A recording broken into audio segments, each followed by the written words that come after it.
ସାମ୍ପ୍ରତିକ ସମୟରେ ଆମ ଦୈନନ୍ଦିନ କାର୍ଯ୍ୟକଳାପରେ ସବୁଠାରୁ ବଡ଼ ଆବଶ୍ୟକତା ହେଉଛି ମୋବାଇଲ ଫୋନ। ଆଲେକ୍ସାଣ୍ଡର ଗ୍ରାହାମ ଟେଲିଫୋନଟିକୁ ଯନ୍ତ୍ର ଉଦ୍ଭାବନ କରିଥିବା ବେଳେ ମୋବାଇଲ ଫୋନକୁ ପ୍ରଥମେ 1973 ମସିହାରେ ଜନ୍ ଏଫ୍ ମିଚେଲ ଏବଂ ଡକ୍ଟର ମାର୍ଟିନ କୁପରଙ୍କ ଦ୍ୱାରା ଉଦ୍ଭାବିତ କରାଯାଇଥିବା ଜଣାଯାଇଛି। 1983 ମସିହାରୁ 2014 ମସିହା ମଧ୍ୟରେ ଏହି ମୋବାଇଲ ଫୋନ ସାରା ବିଶ୍ୱରେ ଦ୍ରୁତ ପ୍ରସାର ଲାଭ କରିଥିଲା। 2014 ମସିହା ବେଳକୁ ଏହି ମୋବାଇଲ ଫୋନକୁ ବିଶ୍ୱରେ 100 କୋଟିରୁ ଅଧିକ ଲୋକ ବ୍ୟବହାର କରୁଥିବାର ଜଣାଯାଇଥିଲା।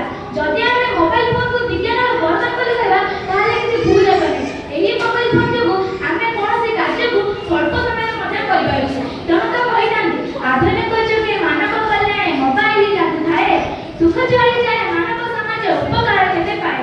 ବିଜ୍ଞାନର ବରଦାନ ରୂପେ ଯେହେତୁ ଆମେ ମୋବାଇଲକୁ ପାଇଛୁ, ଯଦି ତାର ଆମେ ଅସଦ୍ ଉପଯୋଗ କରିବା ତାହେଲେ ଏହା ଆମ ପାଇଁ ଅଭିଶାପ ପାଲଟିଯିବ।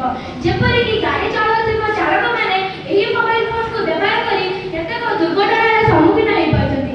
ଆମରି ଭଳିଆ ଛାତ୍ରଛାତ୍ରୀମାନେ ମଧ୍ୟ ଗେମ୍ ଖେଳି ନିଜର ଜୀବନକୁ ହାନିକାରକ କରିପାରୁଛନ୍ତି। ଯେପରିକି ଅଶ୍ଳୀଳ ଗୀତ, ନାଚ, ଗେମ୍ରେ ଏତେ ମାତି ଯାଉଛନ୍ତି ଯେ କେହି କେହି ମଧ୍ୟ ପ୍ରାଣ ହରାଉଛନ୍ତି। ସେଥିପାଇଁ ତ